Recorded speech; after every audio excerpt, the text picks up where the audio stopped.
In Pennsylvania's Republican Senate primary, it is still too close to call. Dave McCormick and Dr. Mehmet Oz are looking to fill the seat of retiring Republican Senator Pat Toomey. The winner of that race will face John Fetterman in the general election. The Keystone State's lieutenant governor won the Democratic primary by a wide margin just days after suffering a stroke. And joining me now to discuss is Dr. Paul Kengor, professor of political science at Grove City College in Pennsylvania. Paul, great to see you again. Let's start off with the primaries in your home state of Pennsylvania. As mentioned, Republicans Dave McCormick and Dr. Oz, they're basically neck and neck right now, so it looks like a recount may take place. But this tight race actually started out with three candidates. Let's talk about that and how that factored in, if at all, into what we're seeing right now. Yeah, good to see you again, Tracy. Yeah, when I went to bed last night, I think McCormick was up 31.3 to Oz at 31.1. And I think now it's Oz 31.3 and McCormick 31.1.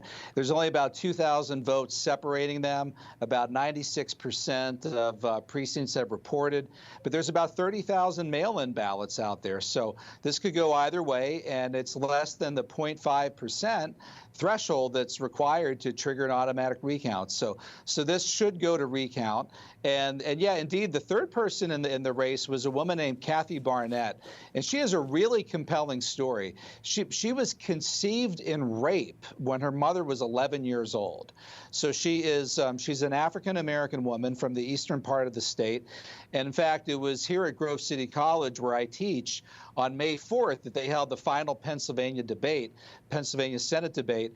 And Tracy, that happened to be within 24 hours of the Supreme Court leak regarding the decision on Roe v. Wade possibly being overturned.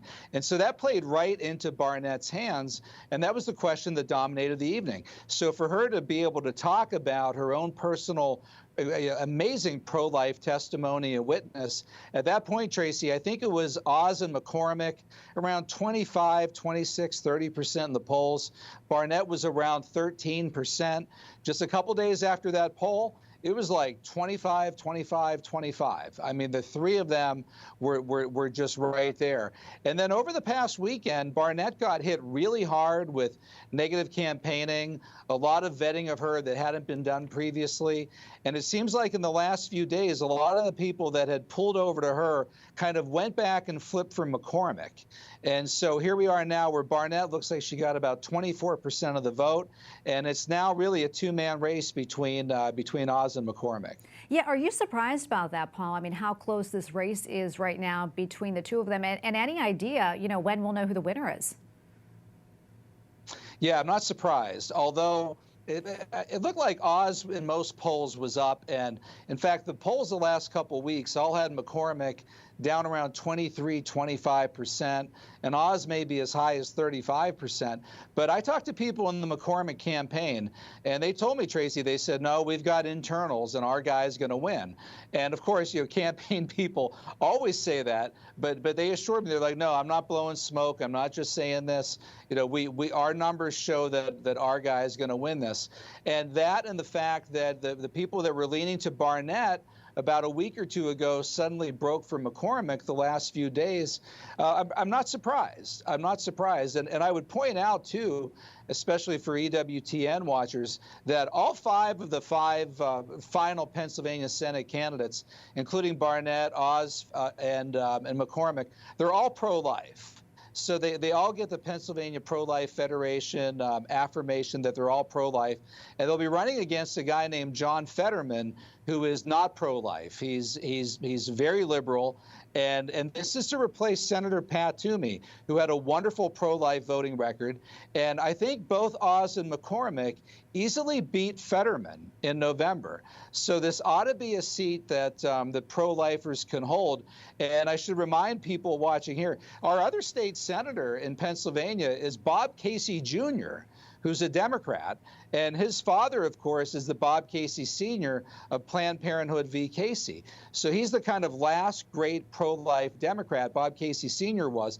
Bob Casey Jr. has not been pro-life, even though he claims that he is. And he voted a week or two ago, I guess it was last week, for Chuck Schumer and the Senate's pro-choice bill to try to make abortion the law of the land legislatively. So you can see an amazing situation where if the Supreme Court comes forward and reverses Roe v. Wade and Planned Parenthood v. Casey, where Bob Casey Jr.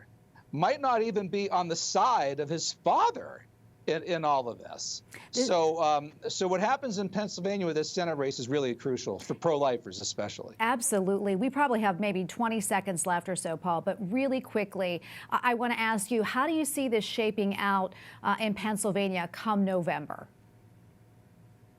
Well, I think that it means that either Oz or McCormick beat Fetterman, so Republicans and the pro-lifers hold that seat. And yeah, I would say that this should be a Republican hold in November. All right, we'll leave it right there. Always great to catch up with you. Wish we had more time. Thanks a bunch for your analysis, Paul. Anytime, Tracy. Thanks.